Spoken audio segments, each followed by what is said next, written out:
injuries and reproaches, exposed to the iniquity, imposture, and ridicule of the worst of mankind. And not only so, but they ought to be patient under all those evils, that is to say, so calm and composed in their minds that after having suffered one affliction they may prepare themselves for another, expecting nothing all their lifetime but to bear a perpetual cross.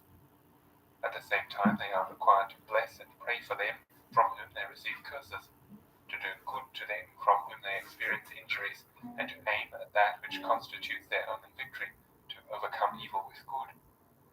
With this disposition they will not demand an eye for an eye and a tooth for a tooth, as the Pharisees taught their disciples to desire revenge, but, as we are instructed by Christ, they will suffer injuries in their persons and property in such a manner as to be ready to forgive them as soon as they are committed.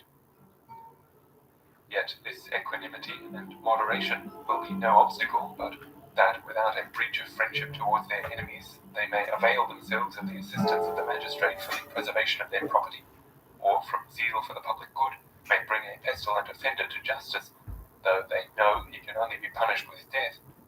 For it is very correctly explained by Augustine that the end of all these precepts is, quote, that a just and pious man should be ready to bear with patience the wickedness of those whom he desires to become good, rather in order that the number of the good may increase, not that with similar wickedness he may himself join the number of the evil, and in the next place, that they relate to the internal affection of the heart more than to the external actions, in order that in the secrecy of our minds we may feel patience and benevolence, but in our outward conduct may do that which we see tends to the advantage of those to whom we ought to feel benevolent affections." End quote. The objection which is frequently alleged, that lawsuits are universally condemned by Paul, has no foundation in truth. It may be easily understood from his words that in the Church of the Corinthians there was an immoderate rage for litigation, so that they exposed the gospel of Christ and all the religion which they professed to the cavils and reproaches of the impious. The first thing which Paul reprehended